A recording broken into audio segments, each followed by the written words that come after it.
চুলায় সহজে bake pasta বানাতে চান তাহলে ওভেন ছাড়াই মাত্র কয়েকটি উপকরণ দিয়ে আজকে তৈরি করে দেখাবো বেক পাস্তা।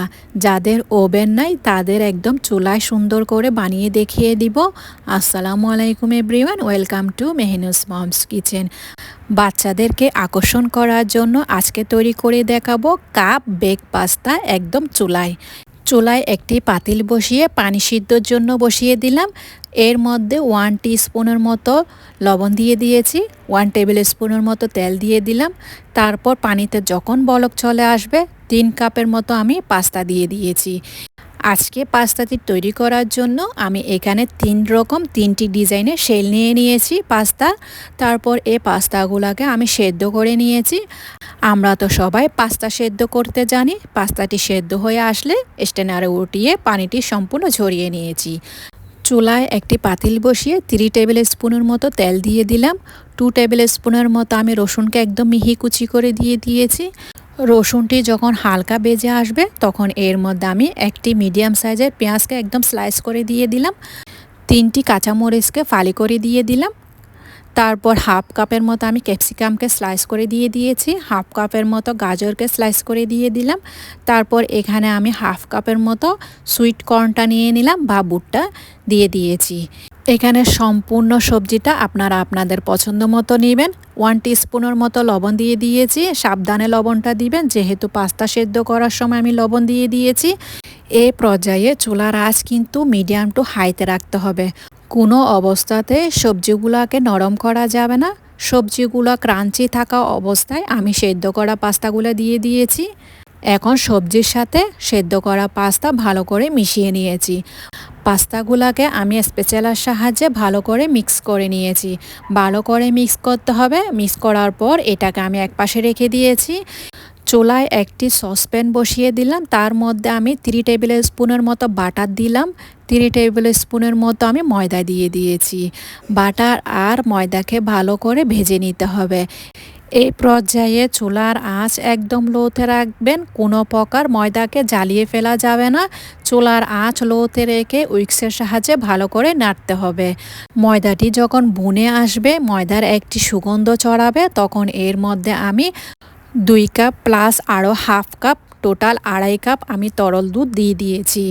দুধটি একসাথে দিবেন না, একটু একটু করে দুধ দিবেন আর মিশাতে থাকবেন উইক্সের সাহায্যে।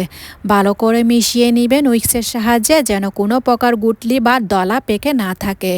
1/4 টিস্পুনের মতো লবণ দিয়ে দিয়েছি। হাফ টিস্পুনের মতো আমি গোলমরিচ দিয়ে দিলাম। হাফ টিস্পুনের মতো চিলি ফ্লেক্স দিয়ে দিয়েছি। হাফ টিস্পুন দিয়ে দিয়েছি শুকনা মেথি। সবগুলো দিয়ে দেওয়ার পর উইক্সের সাহায্যে ভালো করে আবার মিশিয়ে নিতে হবে। মিশাতে মিশাতে যখন সসটা একটু ঘন হয়ে আসবে তখন এই সসটাকে আমি নামিয়ে নিব। বেশি ঘন করতে যাবেন না। আমি এই পর্যায়ে নামিয়ে নিয়েছি। তৈরি হয়ে গিয়েছে আমার হোয়াইট সস।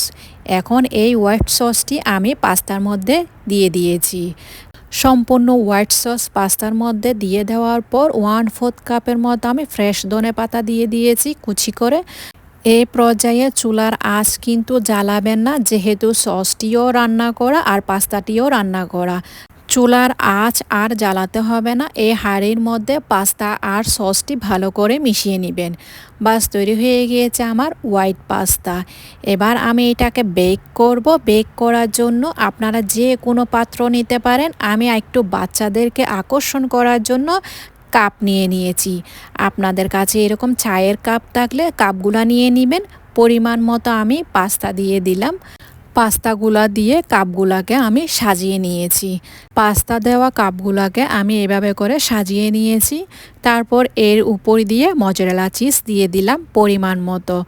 আপনারা চাইলে মজারেলা চিজের পরিবর্তে যে কোনো চিজ ইউজ করতে পারেন। চিজগুলো দিয়ে দেওয়ার পর এখানে আমি আরও একটু সুন্দর করার জন্য উপরে ক্যাপসিকাম দিয়ে দিলাম। আপনারা চাইলে টমেটো স্লাইস বা অনিয়ন স্লাইসও দিতে পারেন।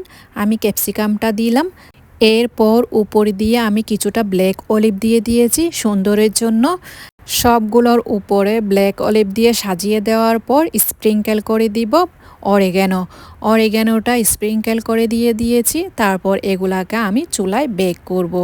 এই অবস্থায় অনেক সুন্দর লাগছে মাশাআল্লাহ। বেক করার পর খেতেও হয় একদম অসাধারণ। চুলায় একটি বড় পাতিল বসিয়ে দিলাম, এর মধ্যে একটি স্ট্যান্ড বসিয়ে তার উপর দিয়ে আমি বেক করার জন্য পাস্তাটা বসিয়ে দিলাম। এইভাবে চুলার আঁচ লোতে রেখে 15 মিনিট বেক করে নিতে হবে, যতক্ষণ না পর্যন্ত চিজগুলা মেল্ট হয়ে আসে।